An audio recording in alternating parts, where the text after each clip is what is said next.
बिस्मिल्लाहिर्रहमानिर्रहीम। Electromagnetic field theory का lecture number 9 आज हम देख रहे हैं। लेक्चर नंबर 9 में आज हम सॉल्व्ड एग्जांपल्स करेंगे जो टॉपिक हमने डिस्कस किए थे लेक्चर नंबर 7 और लेक्चर नंबर 8 में। यहाँ पे एग्जांपल गिवन है, 3 वेक्टर्स गिवन है, एक वेक्टर p है, वेक्टर q और इस तरह वेक्टर r गिवन है। उनके मुतालिक ये कुछ क्वेश्चंस गिवन है। तो ये सारे क्वेश्चंस उन टॉपिक्स को कवर करते हैं जो हमने लेक्चर नंबर 7 और लेक्चर नंबर 8 में हमने डिस्कस किए थे। पहले पार्ट में ये पूछ रहा है कि p plus q cross p minus q find करें। तो इसमें आपकी डिस्ट्रीब्यूटिव प्रॉपर्टी जो है क्रॉस प्रोडक्ट की वो डिस्कस हो जाएगी। ये हमारे पास q dot r cross p, ये हमारे पास स्केलर ट्रिपल प्रोडक्ट के मुतालिक है। और इसी तरह p dot q cross r ये भी स्केलर ट्रिपल प्रोडक्ट है। इसी तरह p cross q cross r ये हमारे पास वेक्टर ट्रिपल प्रोडक्ट के मुतालिक है। और इसी तरह फिर हमने sine theta Q R find करना है, ये हमारे पास क्रॉस प्रोडक्ट के मुतालिक है क्योंकि साइन का एंगल यूज़ हो रहा है। इसके बाद unit vector perpendicular to both q and r, ये अगेन क्रॉस प्रोडक्ट के मुतालिक है। इसको आगे चल के जब हम डिस्कस करेंगे तो क्लियर हो जाएगा। और इसी तरह फिर लास्ट में the vector component of p along q, यानी जिस तरह प्रोजेक्शन की हमने बात की थी कि projection of one vector on another. तो ये सारे टॉपिक्स जो हैं ये लेक्चर नंबर 7 और लेक्चर नंबर 8 में डिस्कस हो गए हैं। अब इन पे हम सॉल्व एग्जांपल्स करेंगे। हम इनको वन बाय वन सॉल्व करते हैं। तो पहले पार्ट की तरफ आते हैं। यहाँ हमने फाइंड करना है p plus Q cross p minus Q, और जो 3 वेक्टर्स गिवन थे वो मैंने एक साइड पे लिख लिए हैं। तो इसको सॉल्व करते हैं। p plus Q cross p minus Q ये किसके इक्वल होगा।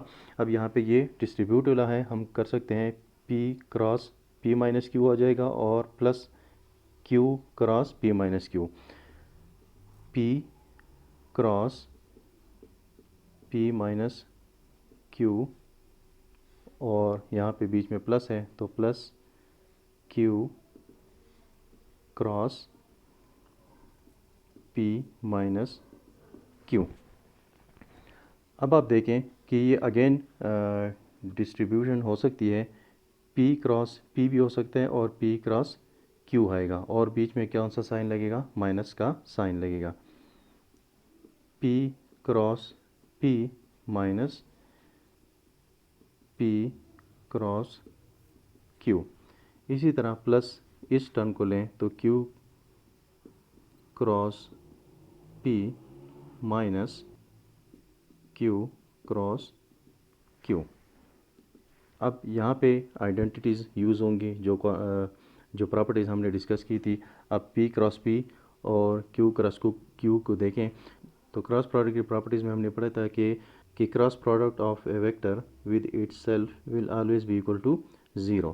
तो ये टर्म हमारे पास 0 हो गई, minus p cross q plus q cross p minus ये टर्म भी 0 हो जाएगी। अब हमारे पास क्या आ रहा है, minus p cross q plus q cross p।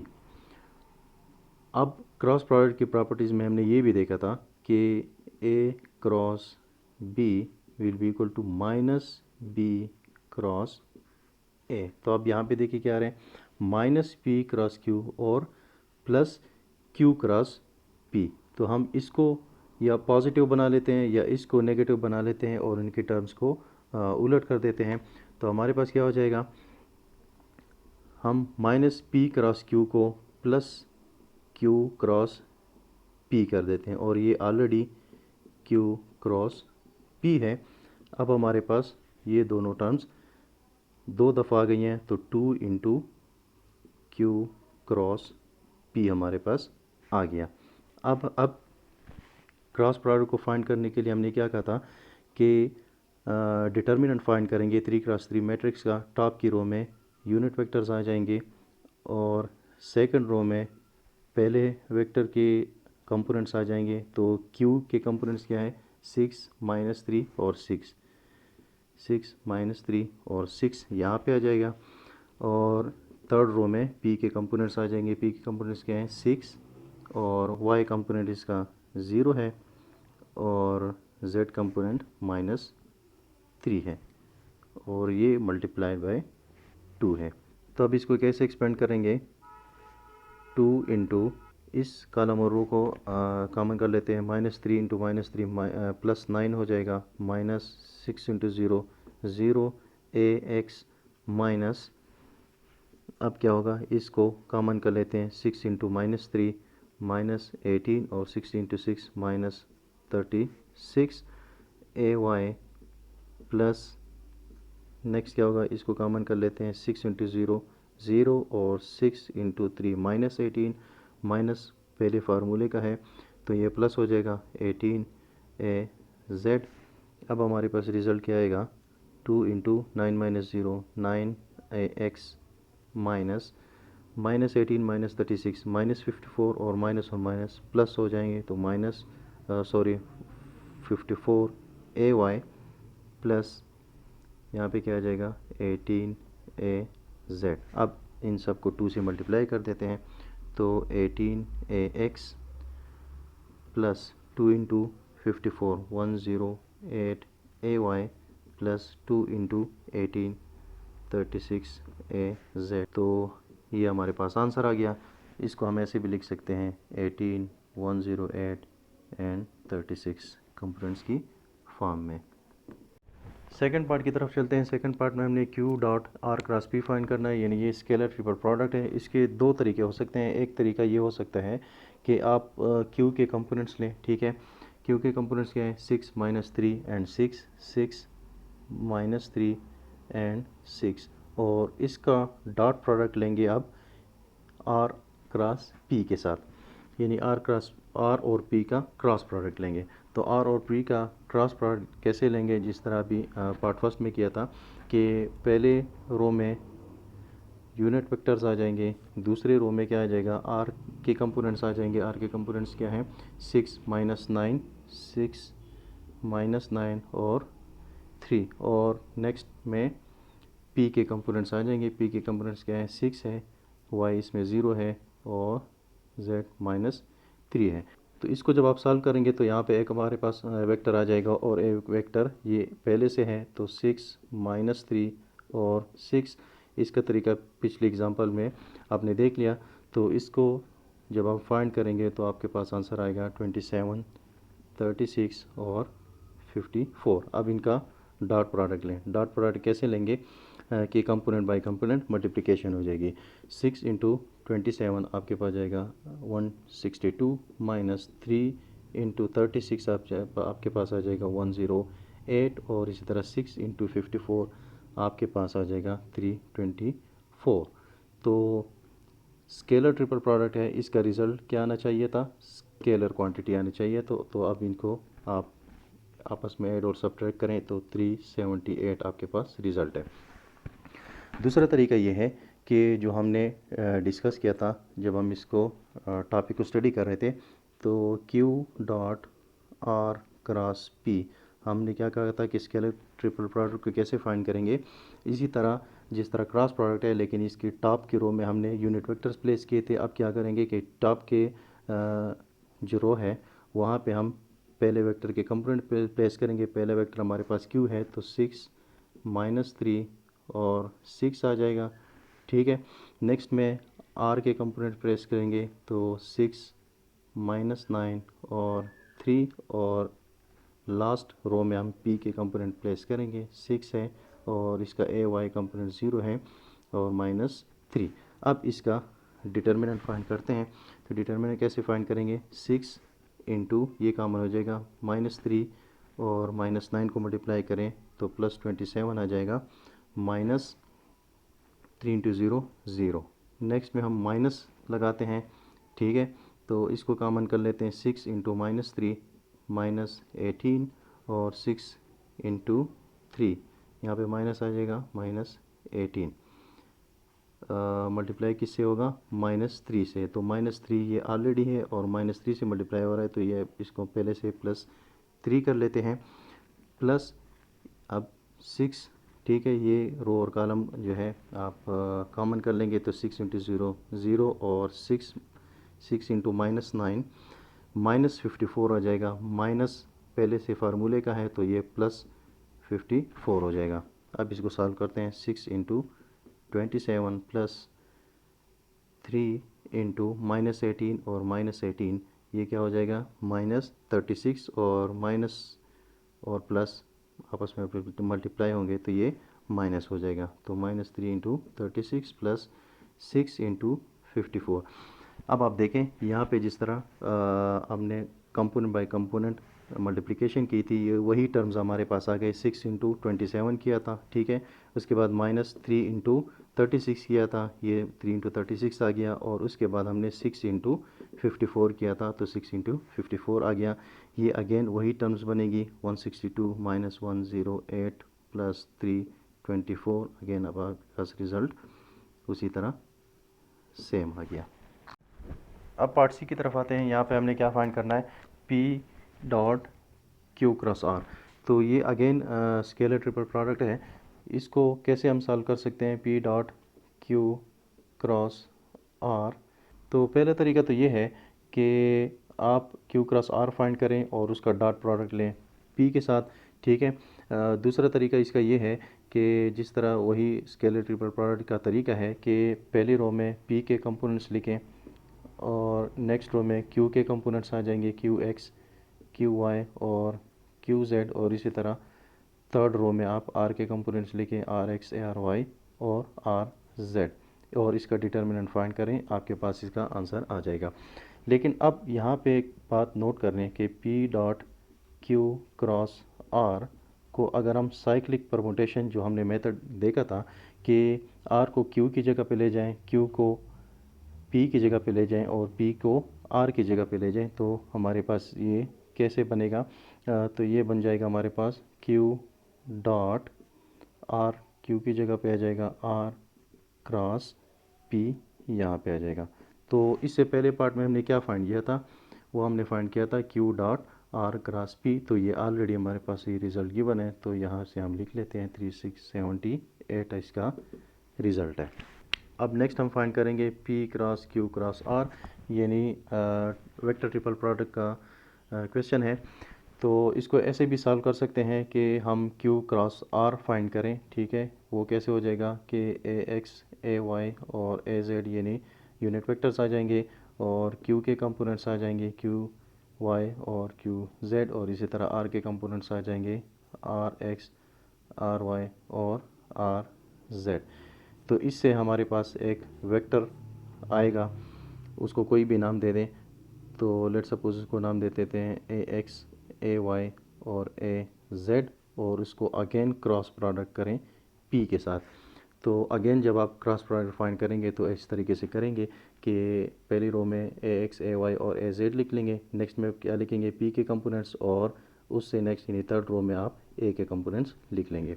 तो नेक्स्ट तरीका क्या हो सकता है कि जो हमने स्टडी किया था बैक कैब रूल, उसके ज़रिए हम इसको कैसे सॉल्व कर सकते हैं। ये हमारे पास गिवन है P × Q × R, यानी अगर ये A है, ये B है और ये C है, तो बैक कैब रूल से क्या होगा, BAC यानी B × A dot C minus CAB यानी C × A dot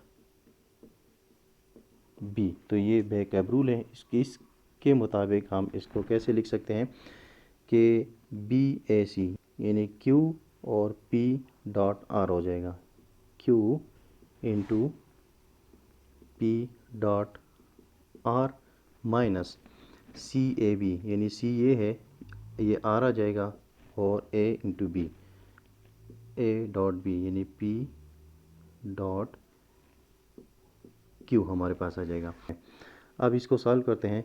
Q simple multiplication में है, Q के हम फ़िलहाल ऐसे ही लिख लेते हैं, और P डॉट R फाइंड कर लेते हैं।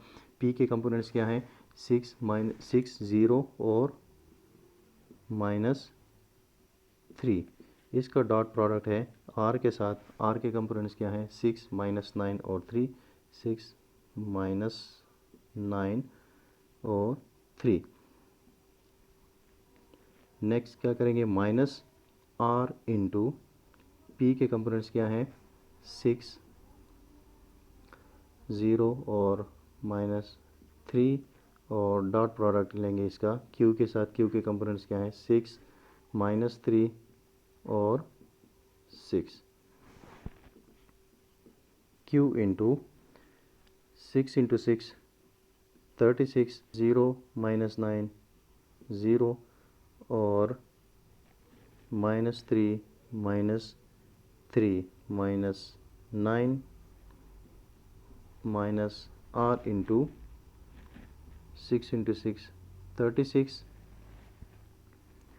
और minus 3 into 0 0 minus 3 into 6 18 is equal to Q into 36 minus 9, ये आपके पास आ जाएगा 27 माइनस आर इंटू 36 माइनस 18 आपके पास आ जाएगा 18। अब क्यू के कंपोनेंट्स लिख लेते हैं कि क्यू के कंपोनेंट्स क्या हैं? 6 माइनस 3 और 6, ये मल्टीप्लाई बाय है 27। अब ये सिंपल मल्टीप्लिकेशन है। अब आर के कंपोनेंट्स क्या हैं? 6 माइनस 9 और 3 और ये मल्टीप्लाई बाय है 18। अब आपने 27 को इन तीनों से मल्टीप्लाई करना है और माइनस हो जाएगा, फिर 18 को आप इससे मल्टीप्लाई करें तो आपके पास रिज़ल्ट क्या आ जाएगा?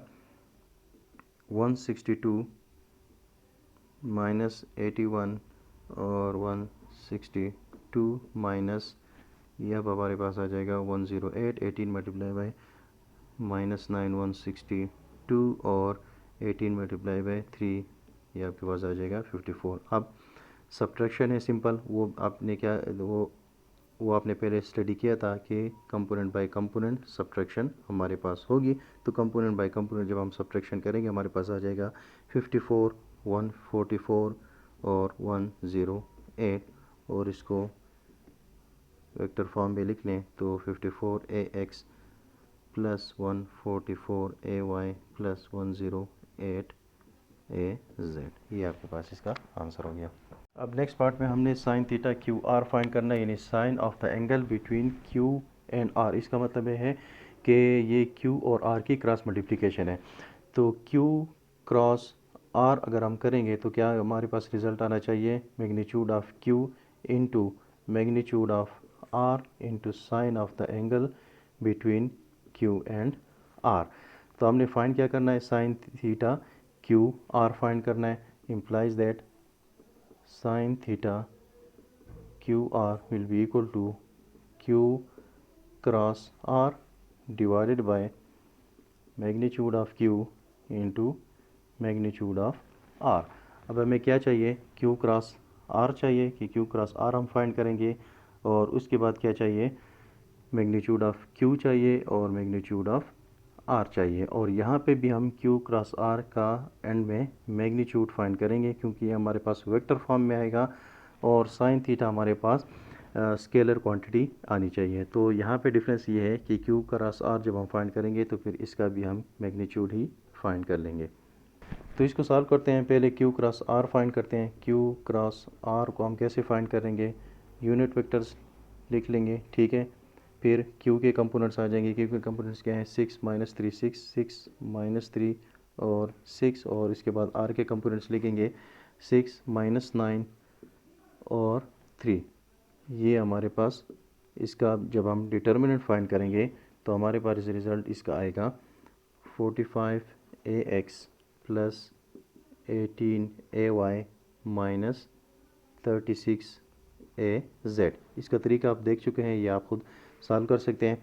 इसके बाद Q क्रॉस R का हम मैग्नीट्यूड फाइंड कर लेंगे। तो मैग्नीट्यूड का तरीका भी आपको आता है कि x कंपोनेंट का स्क्वायर प्लस y कंपोनेंट का स्क्वायर आ जाता है प्लस z कंपोनेंट का स्क्वायर और इसका अंडर 0। जब इसको हम सॉल्व करेंगे तो हमारे पास रिज़ल्ट आ जाएगा 60.37। अब हम नेक्स्ट चलते हैं मैग्नीट्यूड ऑफ क्यू फाइंड करते हैं तो मैग्नीट्यूड ऑफ क्यू कैसे फाइंड करेंगे कि क्यू के एक्स कंपोनेंट का स्क्वायर यानी 6 का स्क्वायर आ जाएगा प्लस इसके वाई कंपोनेंट का स्क्वायर यानी -3 का स्क्वायर प्लस इसके z कंपोनेंट का स्क्वायर यानी 6 का स्क्वायर आ जाएगा अगेन अंडर द रूट। इसको जब हम सॉल्व करेंगे तो हमारे पास इसका मैग्नीट्यूड आ जाता है 9। ये Q का मैग्नीट्यूड हो गया। अब R का मैग्नीट्यूड हम फाइंड करते हैं कि R का मैग्नीट्यूड, R के कंपोनेंट्स क्या है 6 -9 और 3 यानी 6 का स्क्वायर प्लस -9 का स्क्वायर प्लस 3 का स्क्वायर अंडर द रूट। इसका जब हम मैग्नीट्यूड फाइंड करेंगे तो ये हमारे पास रिज़ल्ट आता है 11.22। अब हम चलते हैं जो फार्मूला हमने निकाला था sine theta Q R is equal to Q cross R का मैग्नीट्यूड आपके पास आ गया 60.37 divided by magnitude of Q वो हमारे पास 9 आ गया और इनटू मैग्नीट्यूड ऑफ आर 11.22। तो इसको सॉल्व करने के बाद हमारे पास रिज़ल्ट आता है 0.597। तो ये इसका आंसर हो गया। तो यहाँ से एक और बात कि अगर हमें थीटा फाइंड करना होता सिर्फ थीटा क्यू आर तो हम साइन को उस साइड पे ले जाते हैं, साइन इन्वर्स हम फाइंड करते हैं 0.597 जिसका रिज़ल्ट हमारे पास आता है 36.69 डिग्री। अब एफ पार्ट की तरफ चलते हैं। यहाँ पे हमने क्या फाइंड करना है, a unit vector perpendicular to both Q and R. तो क्रॉस प्रोडक्ट में हमने देखा था कि ए क्रॉस बी को अगर हम फाइंड करें तो उसका रिजल्टेंट थर्ड प्लेन में आ जाता है। ए क्रॉस बी जो है वो आपका परपेंडिकुलर होगा बोथ ए एंड बी के। तो यहाँ पे क्यू एंड आर के परपेंडिकुलर एक यूनिट वेक्टर चाहिए। तो यूनिट वेक्टर की डेफिनेशन हमने क्या देखी थी कि unit vector along A is equal to a vector divided by its magnitude। तो इस केस में हमारे पास वेक्टर कौन सा आएगा, वेक्टर हमारे पास होगा Q क्रॉस R यानी Q क्रॉस R से जो हमारे पास एक वेक्टर बनेगा वो हमारे पास एज ए वेक्टर A हो जाएगा और डिवाइडेड बाय फिर Q क्रॉस R का मैग्नीट्यूड हो जाएगा। और इसकी रिप्रेजेंटेशन हम चेंज कर लेते हैं, A ऑफ Q R हो जाएगा। अब हमने फाइंड क्या करना है, Q क्रॉस R जो कि पहले ई पार्ट में हम फाइंड कर चुके हैं। हमारे पास था 45AX plus 18AY minus 36AZ divided by इसका मैग्नीट्यूड भी हमने पिछले पार्ट में फाइंड किया 60.37। तो ये इज इक्वल टू हो जाएगा 45 को भी 60.37 से डिवाइड करेंगे, 18 को भी डिवाइड करेंगे और 36 को भी 60.37 से डिवाइड करेंगे तो हमारे पास रिज़ल्ट आ जाएगा 0.745 AX plus 0.298 AY minus 0.596 AZ। इसका अगर आप मैग्नीट्यूड फाइंड करें तो ये अप्रॉक्सीमेटली 1 के इक्वल आएगा। और इसके साथ हम यहाँ पे प्लस और माइनस लिख लेते हैं क्योंकि हमने Q और R के परपेंडिकुलर एक यूनिट वेक्टर फाइंड किया है तो इसका परपेंडिकुलर ये भी बनता है और ये भी इसका परपेंडिकुलर बनता है। तो ये प्लस हो सकता है और माइनस भी हो सकता है क्योंकि यूनिट वेक्टर QR फाइंड करना है। ये हमें इंफॉर्मेशन नहीं दी गई कि आया ये Q क्रॉस R हम फाइंड कर रहे हैं या R क्रॉस Q फाइंड कर रहे हैं। तो लास्ट पार्ट की तरफ आते हैं। यहाँ पे हमने फाइंड करना है component of P along Q। Simply अगर कंपोनेंट लिखा हो तो इससे हम मुराद वेक्टर कंपोनेंट ही लेते हैं। तो वेक्टर कंपोनेंट को हमने कैसे रिप्रेजेंट किया था कि projection of A along B is equal to dot product of vector A and unit vector along B और इसके साथ यूनिट वेक्टर डायरेक्शन के लिए। तो चूँकि ये A along B है और यहाँ पे हम फाइंड करने जा रहे हैं P along Q तो हम इसको रिप्रेजेंट करेंगे P ऑफ Q से और इसके ऊपर एरो डालेंगे क्योंकि वेक्टर है वो इस इक्वल टू होगा dot product of P and A of Q यानी Q के along जो यूनिट वेक्टर है और उसके साथ यूनिट वेक्टर डायरेक्शन के लिए A ऑफ Q आ जाएगा। अब इसको सॉल्व करते हैं। P डॉट यूनिट वेक्टर किसकी इक्वल है, ये A ऑफ Q है तो A of Q is equal to vector Q divided by magnitude of Q.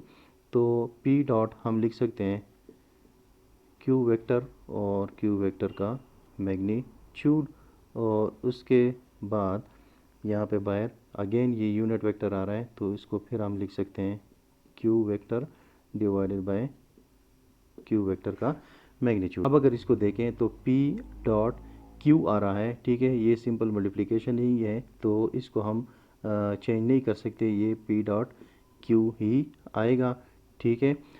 Into हमारे पास सिंपल मल्टीप्लिकेशन में ये Q वेक्टर आ जाएगा, और ये Q और ये Q दोनों मैग्नीट्यूड्स हैं, तो Q के मैग्नीट्यूड्स का स्क्वायर हो जाएगा। अब इसको हमने सॉल्व करना है। P डॉट Q फाइंड करेंगे। P के कंपोनेंट्स क्या हैं, 6 और 0 और -3, और इसी तरह डॉट प्रोडक्ट करेंगे किसके साथ, Q के साथ। Q के कंपोनेंट्स क्या हैं, 6 -3 और 6, और इसके साथ मल्टीप्लिकेशन में अगेन Q वेक्टर है, तो दोबारा ये हम लिख सकते हैं, या फिलहाल इसको Q ही लिख लें, डिवाइडेड बाय Q का मैग्नीट्यूड ई पार्ट में हमने फाइंड किया था, यहाँ पे मैं लिखना भूल गया, और वो हमने फाइंड किया था 9। तो यहाँ पे Q के मैग्नीट्यूड का स्क्वायर है, तो हम लिख लेंगे 9 स्क्वायर इज इक्वल टू, अब इसको कंपोनेंट का बाय कंपोनेंट मल्टीप्लाई करते हैं, 6 इंटू 6 36, और 0 इंटू -3 -0 और -3 इंटू 6 18। अब Q के कंपोनेंट्स लिख लेते हैं, 6 -3 और 6 डिवाइडेड बाय 9 का स्क्वायर 81 आ जाएगा, 36 - 18 18 आ जाएगा, और 6 -3 और 6 से ये मल्टीप्लाई होगा, divided by 18 is equal to 18 into 6 हमारे पास 108 आएगा, 18 इंटू -3 -54, और 18 इंटू 6 हमारे पास अगेन 108 आ जाएगा, डिवाइडेड बाय 81। तो 108 को 81 से डिवाइड करें तो 1.333 x आ जाएगा, -54 को डिवाइड करें 81 पे तो 0.666 ay, और इसी तरह ये क्या हो जाएगा, 108 को अगेन 81 से मल्टीप्लाई करेंगे तो प्लस 1.333 az आ जाएगा। तो ये हमारे पास इसका आंसर हो गया। तो ये हमारे पास है component of P along Q।